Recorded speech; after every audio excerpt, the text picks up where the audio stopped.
అరటి పువ్వు పులిహోరకి కావాల్సిన పదార్థాలేంటో ఇప్పుడు చూద్దాం. తరిగిన అరటి పువ్వు 1 కప్పు, బియ్యం 1 కప్పు, ఆవ పొడి 1 టేబుల్ స్పూను, పోపు దినుసులు 1 టేబుల్ స్పూను, ఎండు మిరపకాయలు 3, పచ్చిమిరపకాయలు 3, కరివేపాకు 2 రెమ్మలు, పసుపు 1/2 టీ స్పూను, ఉప్పు తగినంత, చింతపండు గుజ్జు తగినంత, మజ్జిగ 1 గ్లాసు, నూనె 2 టేబుల్ స్పూన్లు. అరటి పువ్వు వాటి మధ్యలోంచి దొంగోడ అని ఉంటుంది కదా, అది తీసేసి ముక్కల కింద కట్ చేసి మజ్జిగలో వేసి పెట్టేసామండి.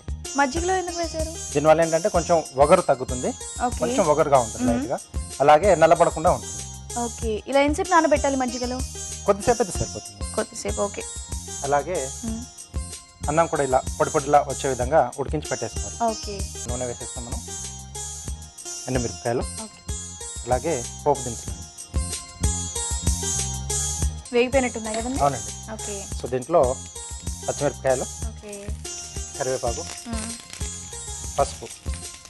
ఓకే. సో దీంట్లోనే మనం కట్ చేసి మజ్జిగలో వేసి పెట్టుకున్నాం కదండి. సో అరటి పువ్వు వేసేయడమేనా అండి? అవునండి.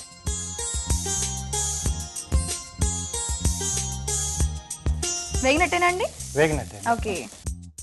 రుచికి సరిపడా ఉప్పు, ఓకే, అలాగే చింతపండు గుజ్జు.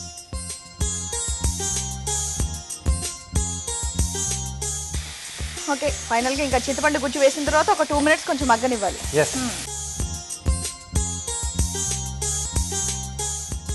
అలాగే కొద్దిగా ఆవు పిండి.